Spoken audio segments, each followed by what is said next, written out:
খাওয়া না দাওয়া না নাও না রাস্তায় রাস্তায় থাকতে আছে। যদি প্লেনের সিট নাই থাকে তাহলে হ্যাঁ সর্বহারা করলো লিগা। একবারে গরিব মানুষ মনে করেন বাপের বাড়ি কিছু নেই আমার জামাইটার ওই টিকিট অফিসে যান গুলশান হেনে গেছে হ্যাঁ কোনো টিকিটের ঘর বন্ধ করে দিছে হ্যাঁ আন্দোলন করতে আছে এবং আগরে এমন সাজা দেবেন জীবনে যেন মানুষের লাগাই প্রতারণা না করতে পারে। মনে করেন বাপের কালে সায় সম্পদ কিছু নেই আমার মেয়ের জামাইয়ের। আমি কিস্তি তুললে 5 লক্ষ টাকা দিছি, আজকে 4 লক্ষ টাকা দিছি, আজকে 1.5 বছর হয়েছে। 1.5 বছরের মধ্যে কইতে আছে পাসপোর্ট করছে, টিকিট দিবে, এই বিন পাওয়ার আইবে, সরকারের সেল আইবে, হেয়ার পরে খালি এরকম ঘুরাইতে ঘুরাইতে ঘুরাইতে ঘুরাইতে 1 বছর করছে। 1 বছর পরে আজকে কইতে আছে কদিন আগে 8 দিন আগে কইতে আছে আর 1 লাখ টাকা পাবো, 1 লাখ টাকা দাও। 1 লাখ টাকা আবার একটা ছোটখাটো একটা কিস্তি তুললে আবার 1 লাখ টাকা দিছি।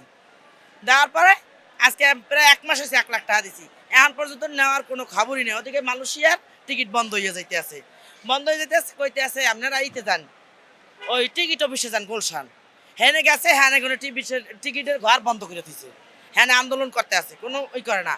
কইতে আছে আপনারা এয়ারপোর্টে যান, আপনাকে আমাকে দালালে টিকিট দিয়ে আইবে। আইসে এনে কয় কাল আইসে 3 দিন আগে, কয় 1 ঘন্টা পরে আইতেছে, আবার কইতেছে 1 ঘন্টা পরে আবার কইতেছে 1 ঘন্টা পরে আইতেছে।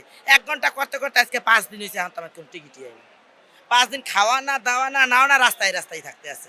এই আমরা গ্রামে গনে আইছি, আই আমরাও হ্যাগো লাগে না খাইছি। আর স্ত্রী একটা অপরান্ধ বাচ্চা হবে মানে সেও স্বামীর শোকের চোটে হেউ আইয়া পড়ছে। এখন কি করবেন আপনারা? এটার একটা প্রতিবাদ করেন না কেন?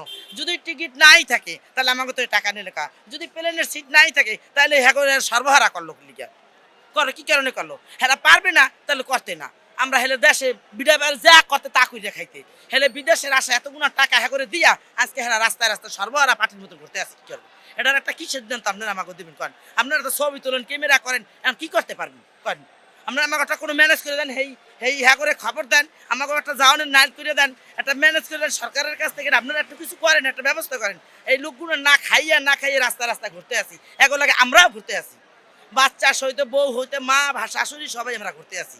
একবারে গরিব মানুষ মনে করেন বাপের বাড়ি কিছু নেই আমার জামাইটার। আমি কিস্তি তুললে এই জামাইটার বিদেশে বাড়ানোর লেগে হ্যাঁ কিস্তি তুলছি 6 লাখ। হ্যাঁ দালালকে টোটাল দিছি 5,40,000। পুরা মিথ্যা কথা, এটি দালাল, বড় দালাল। করে ধরিয়া আমরা আইনের রাত্র করে আইন না আমাকে টাকা লইয়ে দেওয়া ম্যানেজ করবেন এবং করে এমন সাজা দেবেন জীবনে যেন মানুষের লাগাই প্রতারণা না করতে পারে। এখন সর্বশেষ কথা হয়েছে যেন 11টার একটা ফ্লাইট আছে এইটাই দেবে। এখন কেউ একজনে মোবাইল ধরে 3 জনে মোবাইল বন্ধ।